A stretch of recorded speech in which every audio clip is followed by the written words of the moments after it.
जैसे कि हम जानते हैं कि उत्तर प्रदेश में चुनावी मौसम अब शुरू होने वाला है। हम हिंदू मुसलमान की बात करना यहाँ पे थोड़ा सा अवॉइड करेंगे, कोशिश करेंगे कि अवॉइड करें जितनी हो सके। हम बात करेंगे विकास की, बेरोज़गारी की, किसानों के मुद्दे, महंगाई और समाजवादी पार्टी के चुनावी मुद्दों की। हमारे साथ मौजूद हैं मोहम्मद इबाद, जो कि यूथ पूर्व अध्यक्ष रह चुके हैं समाजवादी पार्टी के। तो इबाद साहब, आपसे मेरा सबसे पहला सवाल है कि अब की बार के इलेक्शंस में समाजवादी पार्टी के मुद्दे क्या क्या होंगे? समाजवादी पार्टी के मुद्दे प्रमुखता से कि जिस तरह से उत्तर प्रदेश जब से ये सरकार बनी है, उत्तर प्रदेश में कोई काम नहीं हुआ है। ना ही विकास का कोई काम हुआ जी, ना ही रोजगार पे कोई काम हुआ जी, लगातार महंगाई बढ़ती चली जा रही है। बिल्कुल सही। नौजवान परेशान है। सरकारी नौकरियां तो ये दे ही नहीं पा रहे हैं और लोगों को निकाल रहे हैं। हद ये है कि प्राइवेट नौकरियों में भी अब जगह बची नहीं है। लोग कम, जो ज्यादा तनख्वाह पाते थे, वो बेचारे आधी सैलरी पर काम करने के लिए मजबूर हैं हमारे उत्तर प्रदेश का नौजवान जी। तो ये सरकार बिल्कुल न जाने किस घमंड में चूर है, न जाने प्रदेश को कहां ले जाना चाहती है। सर, तो समाजवादी पार्टी नौजवानों के लिए कैसे उनको रोजगार मिले, जी, कैसे गांव से लेकर शहरों में विकास हो, जो माननीय श्री अखिलेश यादव जी ने पहले करके दिखाया, कैसे गरीबों का इलाज हो पाए, सस्ता इलाज और मुफ्त इलाज हो पाए, कैसे लोगों को, बच्चों को शिक्षा और अच्छी से अच्छी दिलाई जा सके, जैसे हमारा उत्तर प्रदेश तरक्की कर सके। इन तमाम नौजवान, किसान, महिलाओं के मुद्दे को लेकर, मुसलमानों के मुद्दे के लिए कैसे आम इंसान तरक्की करे, उसको लेकर समाजवादी पार्टी चुनाव में जाएगी। जी सर, अगला सवाल मेरा इसी से रिलेटेड था कि बेरोज़गारी का जो मुद्दा है, अखिलेश यादव जी जब सत्ता में थे तो उन्होंने IT सिटी की शुरुआत करवाई थी। उसमें HCL भी आया था और मेरे ख्याल से माइक्रोसॉफ्ट की बिल्डिंग भी बन के तैयार हो गई थी और लाखों रोज़गार उसमें मिल सकते थे। यूपी के वासियों को यूपी में ही, उनको बाहर नहीं जाना पड़ता। तो ये IT सिटी का काम रुक क्यों गया, और अगर समाजवादी पार्टी आती है तो IT सिटी के लिए वो क्या करेगी? बहुत ही अच्छा क्वेश्चन आपने उठाया है। आज जो सबसे ज्यादा परेशानी है, हमारे नौजवान परेशान हैं रोजगार के लिए। मैं इस मौके पर फिर माननीय अखिलेश यादव जी की मुबारकबाद और बधाई दूंगा और उनकी काबिलियत और शख्सियत को, क्योंकि उन्होंने समाज को देखा है, समाज को आगे ले जाना चाहते हैं।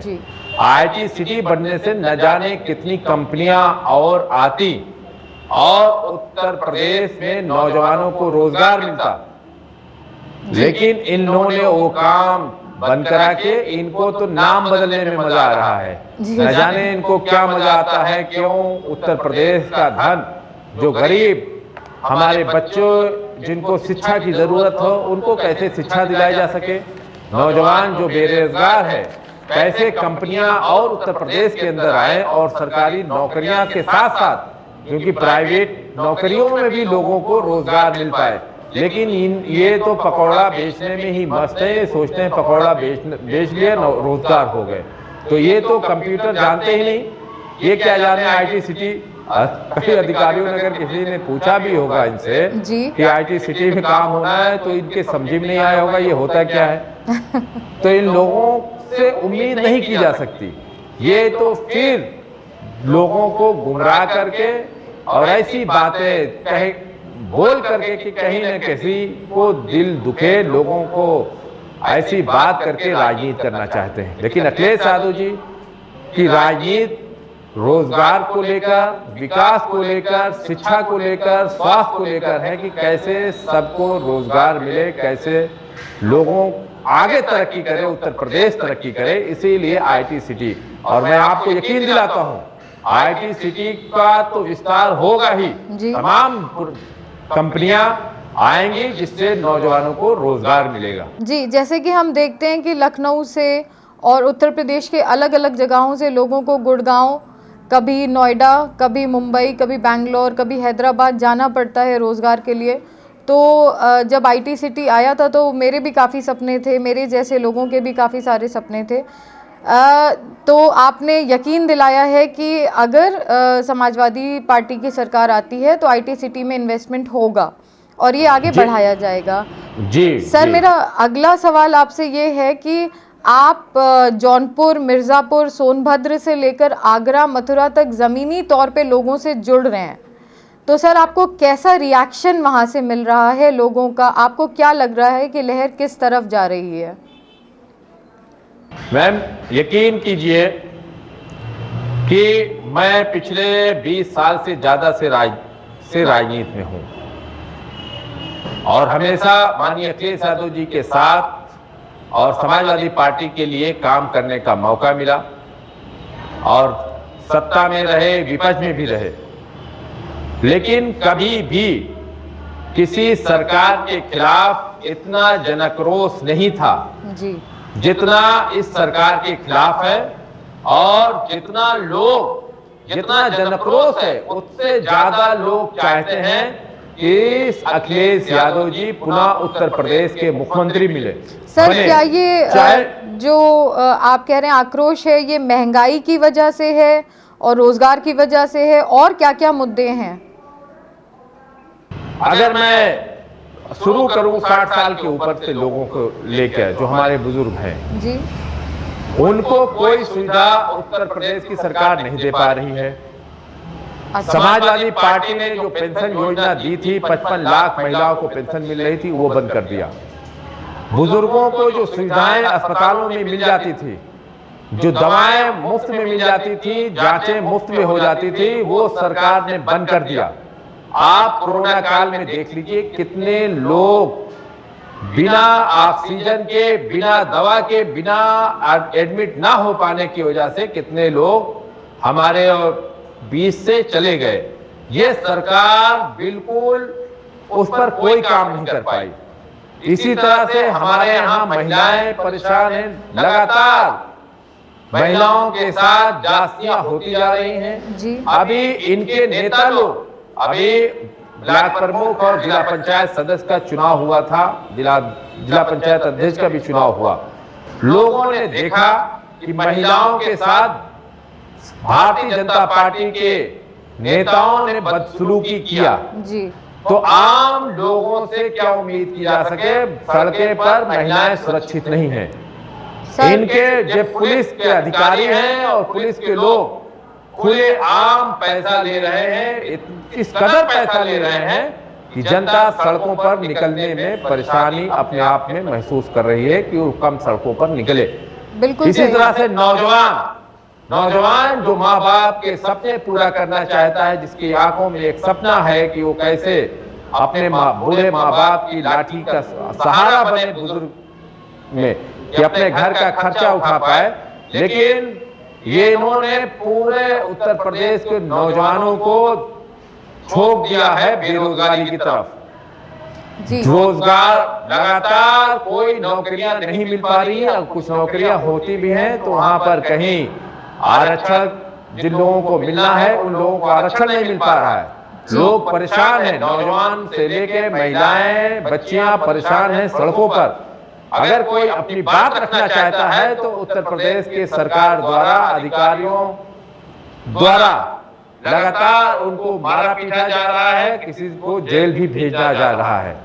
जी, बिल्कुल सही। इसी तरह से हमारे बच्चे जो शिक्षा से लगातार कोरोना के नाम पर वंचित चले हैं। जी, ये सही है, कोरोना था, ऑनलाइन स्कूलों में शिक्षा हुई। मैं सरकार, आपके जरिए सरकार से पूछना चाहूंगा कि माननीय अखिलेश यादव जी समाजवादी पार्टी की सरकार में अगर लोग बच्चों को, छात्रों को लैपटॉप दे सकते थे जी, तो आपने मोबाइल क्यों नहीं बांटा कि छोटे बच्चे जो मजदूर बच्चे हैं, गरीब के बच्चे हैं, जिनको 2 वक्त की रोटी के लिए संघर्ष करना पड़ता है, उनको कहां से इतना महंगा मोबाइल आए कि ऑनलाइन शिक्षा हो पाए। आप खुद सरकार से मैं आपके जरिए डाटा मांगना चाहूंगा कि कितने बच्चों ने, खासकर प्राइमरी स्कूलों के कितने बच्चों ने ऑनलाइन शिक्षा ग्रहण की है पिछले 2 सालों में। लेकिन ये नहीं देंगे क्योंकि गरीबों के पास मोबाइल ही नहीं था, उनके माँ बाप के पास मोबाइल नहीं था, बच्चों के पास कहां से मोबाइल आता। इसी तरह से तमाम मुद्दे ऐसे हैं, किसान परेशान है।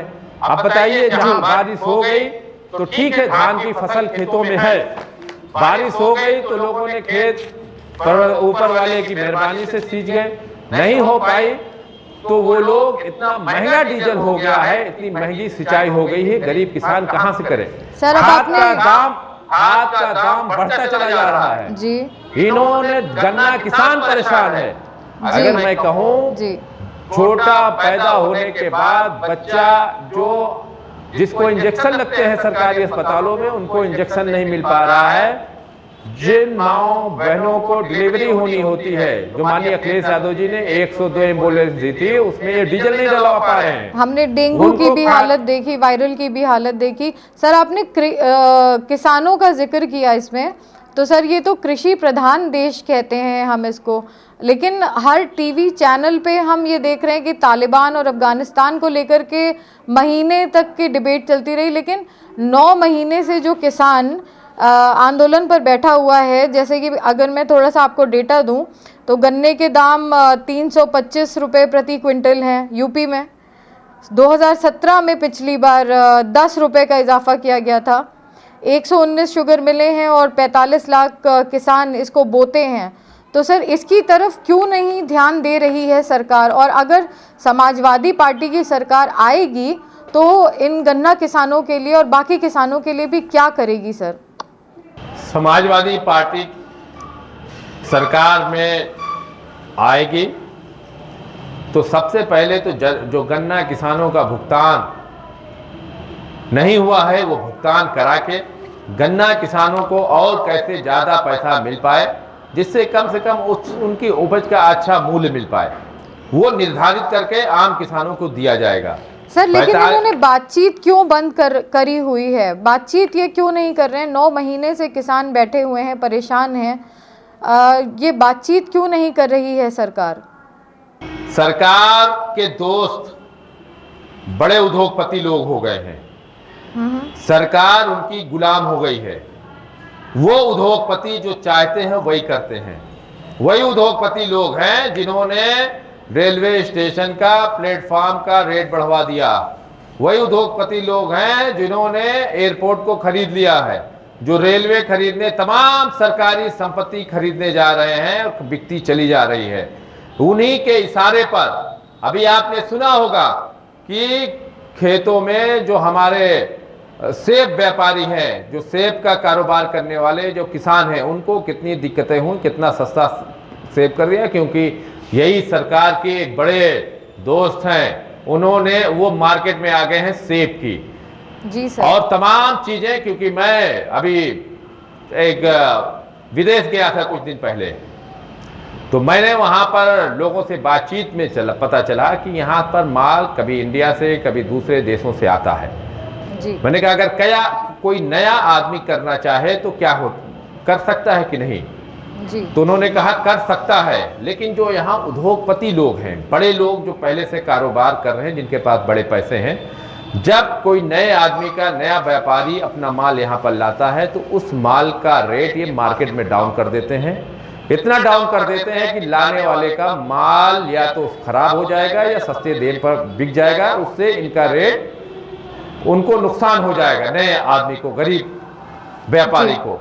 वही सरकार बड़े उद्योगपतियों को करना चाहती है कि जब ये किसानों की जमीनें पर ले लेंगे, अपना जब चाहेंगे, जितना चाहेंगे, किसानों की जमीन का, चाहे गेहूं हो, चावल हो, तमाम अनाज हैं, उसको मन चाहे रेट से बेचने का काम करेंगे, जिससे हमारे किसानों को भारी नुकसान होगा और किसान परेशान हो जाएगा। जो हमारा कृषि प्रधान देश है, ये नहीं चाहते कि ये कृषि प्रधान देश रहे, क्योंकि इनके अंदर इमोशंस नहीं है, ये किसानों से प्यार नहीं करते, ये नहीं चाहते कि हमारा किसान, नौजवान, हमारी महिलाएं, मुसलमान, तमाम लोग तरक्की करें, आगे बढ़े। जहां किसानों को अहम मुद्दों पर, जहां सरकार को अहम मुद्दों पर काम करना चाहिए, वहां पर ये हर आदमी की कमर तोड़ने का काम कर रहे हैं। जी सर, जैसे समाजवादी पार्टी मशहूर है अपने कामों के लिए, तो इन मसलों का हल क्या समाजवादी पार्टी से हम एक्सपेक्ट कर सकते हैं कि निकलेगा सरकार में आने के बाद, चाहे वो किसान हो, चाहे वो महिलाएं हो? समाजवादी पार्टी ने किसानों के लिए करके दिखाया था।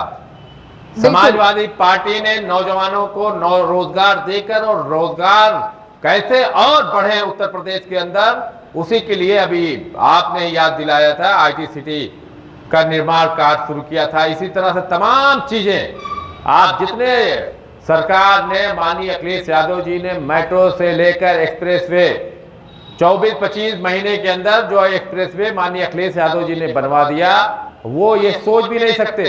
हमारी अखिलेश यादव जी ने शिलान्यास किया था पूर्वांचल एक्सप्रेसवे का, लेकिन अभी तक 5 साल खत्म होने को है, ये उद्घाटन नहीं करवा पाए हैं। इनसे कोई उम्मीद नहीं की जा सकती। ये बात करते हैं कि हमने गड्ढा मुक्त की एक चर्चा चल रही थी। मैं उन तमाम आपके माध्यम से उन पत्रकार भाइयों से, और पत्रकार भाइयों से क्या, मालिकान से कहना चाहूंगा कि आपको सड़कों पर गड्ढा नहीं दिख रहा है क्या? लोग गड्ढे की वजह से न जाने कितने एक्सीडेंट हो रहे हैं, न जाने लोग कितना परेशान हैं, लेकिन ये सरकार कोई काम करने वाली नहीं है। इनकी बड़ी बड़ी होर्डिंगें जहां लगती हैं। जी, मैं होर्डिंग की ही बात करने वाली थी। ये जो कल अखिलेश यादव जी ने ट्वीट किया है, योगी सरकार के विज्ञापन में दिखाया गया फ्लाईओवर कलकत्ता का, फैक्ट्री अमेरिका की। तो उन्होंने जो ट्वीट किया है अखिलेश यादव जी ने, अभी तक तो सपा की सरकार के कामों को ही उत्तर प्रदेश की भाजपा सरकार अपना बताकर झूठा प्रचार कर रही थी, पर अब तो झूठ की हद ही हो गई है जब वो कलकत्ता की तस्वीर भी अपने विकास की तस्वीर बता रहे हैं। तो उन्होंने मैंने भी देखा, और बहुत लोगों ने तो अपने मोहल्ले के में भी दुबई की, कोई अमेरिका की, कोई लंदन की फोटो लगा दी, और ट्रेंड चल गया एक जी कि भाई अगर अमेरिका का और कलकत्ता का फोटो मुख्यमंत्री लगा सकते हैं, तो हम भी अपने गांव की फोटो बढ़िया से करके जब दिखाने ही है। वो मुख्यमंत्री हैं, उनका इस तरह से हम लोग अगर ये काम करते हैं तो हमारा तो कोई इस तरह का औहदा नहीं है जिस पर कि हमारी इतनी बड़ी रिस्पॉन्सिबिलिटी बनती हो। मुख्यमंत्री कार्यालय में क्या इस चीज को आप, हमारी नजर में आप मुख्यमंत्री से ज्यादा रिस्पेक्ट वाली हैं। Thank you sir. क्योंकि जब से मेरी आपसे बात हो रही है, कोई लफ्ज का आप ना गुस्से में आई, न कोई लफ्ज ऐसा इस्तेमाल किया कि किसी को बुरा लगे जी। लेकिन ये जो मुख्यमंत्री बने हैं, इनके भाषा शैली आप देख लीजिए जी सर। ये चाहे पॉलिटिकल स्पीचें रही हों या अधिकारियों की मीटिंग में रही हों, ये कोई कह ही नहीं सकता अगर हमारे जैसा इंसान हो तो इनको चपरासी न बनाए तो मुख्यमंत्री बना दिया गया। अब लोकतंत्र है, लोकतंत्र में किसी को उठा के बैठा दो, उसका खामियाजा उत्तर प्रदेश की जनता झेल रही है। ऐसा मुख्यमंत्री जो गरिमा लायक ही नहीं बचे हैं, अब मुख्यमंत्री हैं, उनका सम्मान है। लेकिन मुझे हंसी आई क्योंकि बंगाल का जब कलकत्ता का फोटो लगाया, मुझे लगा कि ममता दीदी ने सर अमेरिका का भी फैक्ट्री जो है वो अमेरिका की फैक्ट्री है। बात सुन लीजिए बात, जो ममता दीदी ने वहां से इनको हरा के भगाया, ये बड़ी बड़ी बातें करने गए थे, तो ये सपने में आया होगा, वो पुल कभी गुजरे होंगे चुनाव प्रचार में, तो इन्होंने सोचा होगा ये उत्तर प्रदेशी का है लग रहा है, इतने बार सपने में आया होगा। और उसी तरह से जो अमेरिका की फैक्ट्री है, तो प्रधानमंत्री जी बहुत विदेश यात्रा करने गए, कोरोना काल ना हुआ होता तो शायद कोई शहर ही विदेश का ना बचा होता, देश तो छोड़ दीजिए, इतना पैसा फूंक के आए हैं लोग। सर तो इन्होंने तो हर चीज कोरोना के ऊपर ही डाल दी है कि अगर जीडीपी गिरी है तो वो कोरोना की वजह से गिरी है, अगर महंगाई बढ़ी है तो वो कोरोना की वजह से बढ़ी है। बाकी देश भी उभरे, बाकी देशों ने भी, यहाँ तक कि बांग्लादेश तक ने अपना पर कैपिटा इनकम इंडिया से ऊपर कर लिया। भुखमरी में पाकिस्तान से हम नीचे चले गए। कोरोना के पहले कितनी जीडीपी गिर गई थी? जी सर। कोरोना में तो गिरी, और कोरोना में इनकी वजह से, कोरोना तो बीमारी थी, लोगों ने सहयोग किया सरकार का, लेकिन लोगों का आम जन का सरकार ने कोई सहयोग नहीं किया। ऑक्सीजन नहीं दे पाए, बल्कि इन्होंने चिल्ला के कहा कोई बिना ऑक्सीजन के नहीं मरा। मैं कहीं गांव में जाता हूं, जरूर पूछ लेता हूं, आप बताइए कोई ऐसा है जिसको ये खबर ना आई हो कि भैया बीमार मत हो ना, सांस कम हुई तो ऑक्सीजन नहीं मिलेगा, दिक्कत है, मिल नहीं रही ऑक्सीजन। तो सभी ने हाथ उठाया कि भाई साहब मेरा भी कोई न कोई जानने वाला, किसी का रिश्तेदार, किसी के गांव का, किसी का जानने वाला, किसी का पड़ोसी, सब हाथ उठा के यही कहते हैं कि ये लोग झूठे हैं, झूठ बोलते हैं। इन्होंने तो ऑक्सीजन जहां मिलना था वहां पर अपने अधिकारी बैठाल दिए कि बिना उनकी इजाजत से एक सिलेंडर नहीं दिया जा सकता। सर इन्होंने तो संसद में भी बोल दिया कि एक भी व्यक्ति की मृत्यु ऑक्सीजन की कमी की वजह से नहीं हुई है, जबकि हमने अपनी आंखों से देखा है और कोई भी परिवार मेरे ख्याल से ऐसा नहीं होगा जिसने कि ये ना देखा हो। उत्तर प्रदेश का कोई हॉस्पिटल, छोटे बड़े हॉस्पिटल जी, कोई ऐसे नहीं बचे हैं। आपके पास फोटो होगी कि लखनऊ शहर के अंदर जहां पर कंट्रोल रूम बना था, वहां पर लोग पहुंच गए, लोगों कोई हाथ जोड़ रहा था, कोई पैर पकड़ रहा था कि हमें, मेरा बाप मर रहा है, मुझे ऑक्सीजन दे दो। तमाम केस ऐसे देखने को मिले कि बिना ऑक्सीजन के सड़कों पर लोग मर गए। लखनऊ डीएम ने भी कहा था, शायद आपको याद हो, लेकिन ये सब झूठे लोग हैं, इनकी बात कोई भरोसा नहीं है, ना भरोसा पब्लिक कर रही है। मुझे खुशी है कि उत्तर प्रदेश में तमाम जनमानस इनको हटाने जा रहा है। उत्तर प्रदेश की जनता ने मन बना लिया है कि इस सरकार को उखाड़ फेंकेंगे और माननीय अखिलेश यादव जी को समाजवादी पार्टी की सरकार बनाएंगे। जी बिल्कुल। मैंने इंटरव्यू की शुरुआत में बोला था कि हम इस इंटरव्यू को हिंदू मुस्लिम राजनीति की तरफ नहीं लेके जाएंगे, लेकिन एक मेरा आखिरी सवाल आपसे जो है वो ये है कि ओवैसी जी भी अब उत्तर प्रदेश में आ गए हैं, तो क्या आपको लगता है कि इससे समाजवादी पार्टी के जो मुस्लिम वोट्स हैं उस पर असर पड़ेगा, और ऐसा ना हो इसके लिए आपकी क्या रणनीति है? कोई भी secular vote Bharatiya Janata party के वोट नहीं करने जा रही है, चाहे मुख्यमंत्री के नाम पे हो, चाहे प्रधानमंत्री के नाम पर हो। सर वो रहनुमा बन के आए हैं उत्तर प्रदेश में मुसलमानों के। मैम उस पर बात ना कीजिए तो अच्छा है जी, क्योंकि उत्तर प्रदेश की जनता ने बंगाल से सबक ले लिया है जी, बिहार से सबक ले लिया है। बिहार में कुछ लोगों ने गलती की थी, वो गलती ना जैसे बंगाल के लोगों ने नहीं दोहराई, वही गलती उत्तर प्रदेश के लोग नहीं दोहराने जा रहे हैं। और तमाम लोग जो ज़मीर फरोख्त लोग हैं, वो लोगों की बात करने से कोई फ़ायदा नहीं। हम अगर ऐसी चर्चाओं से दूर रहें जी, तो हमारे लिए ये बेहतर है, हमारे समाज के लिए बेहतर है। आज समाज को मुस्तकबिल के लिए ज़रूरी है कि हमारे बच्चों को अच्छी एजुकेशन मिले, हमारे लोगों को अच्छा इलाज मिले, हमारे लोगों को अच्छा नौकरियां मिलें, वो चाहे किसी जात के, चाहे हिंदू हों, चाहे मुसलमान हों, सिख हों, ईसाई हों, या अगड़े हों या पिछड़े हों। ज़रूरत है उत्तर प्रदेश सहित पूरे देश में गरीबी से लड़ने की, ज़रूरत है बेरोज़गारी से लड़ने की, ज़रूरत है जो लोग शिक्षित नहीं हैं उनको कैसे शिक्षित किया जाए, हमारा उत्तर प्रदेश कैसे तरक्की करे।